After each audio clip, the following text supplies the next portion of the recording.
ഞങ്ങൾ വിവരം അറിഞ്ഞ് വളരെ ദുഃഖത്തിലാണ്. ഞങ്ങളിപ്പോൾ കുട്ടിയെ അന്വേഷിക്കാനായിട്ട്, കാരണം കാണാതായ കുട്ടിയുടെ ജ്യേഷ്ഠൻ ഞങ്ങളുടെ സ്കൂളിലാണ് പഠിക്കുന്നത്. ഞങ്ങൾ രണ്ടുപേരും ഞങ്ങൾ അധ്യാപകരാണ്. ഒന്നാം ക്ലാസ്സിലാണ് പഠിക്കുന്നത്. ഇളയ കുട്ടി മൂന്നില് മറ്റക്കുഴി അംഗൻവാടിയിലായിരുന്നു. അപ്പോൾ ഞങ്ങൾ അറിഞ്ഞത് വൈകിട്ട് 3 മണിക്ക് അമ്മ അംഗൻവാടിയിൽ ചെന്ന് കുട്ടിയെ കൂട്ടിക്കൊണ്ട് പോകുന്നു എന്നാണ് അറിഞ്ഞത്.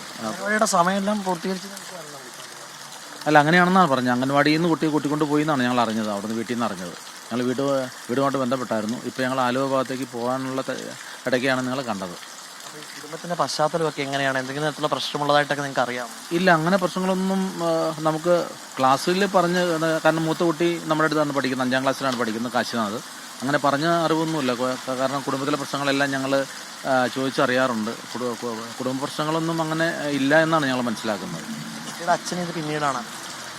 അച്ഛൻ നമ്മുടെ സ്കൂളിൽ തന്നെ ഓൾഡ് സ്റ്റുഡൻ്റാണ്, സുഭാഷ്. അവിടെ തന്നെ 10th കഴിഞ്ഞ് പോയ കുട്ടിയാണ്. അവനും അവളുടെ സുഹൃത്തു കൂടിയാണ്. നമ്മുടെ പ്രദേശവാസിയാണ്, അടുത്ത സുഹൃത്തു കൂടിയാണ്. വീട്ടിൽ അങ്ങനെ പ്രദേശത്ത് അങ്ങനെ ഒരു വിഷയമുള്ള രീതിയിലേക്കൊരു ചർച്ച ഇതുവരെയായിട്ട് വന്നിട്ടില്ല. പിന്നെ എന്താണെന്നതിനെ കുറിച്ചാണ് അന്വേഷണം നടന്നുകൊണ്ടിരിക്കുന്നത്. ഈ അമ്മയുടെ വീട്ടിലേക്കൊക്കെ സ്ഥിരമായിട്ട് ഇങ്ങനെ പോകുന്നതിന്റെ ഭാഗമായിട്ടാണെന്നാണോ ആദ്യം അയൽവാസികളൊക്കെ കരുതുന്നത്? ഒരു പൊതു ചർച്ചയുടെ ഭാഗമായിട്ട് വന്ന ഇതിനകത്ത് പല ചർച്ചകൾ പല രീതിയിൽ വരുന്നുണ്ട്.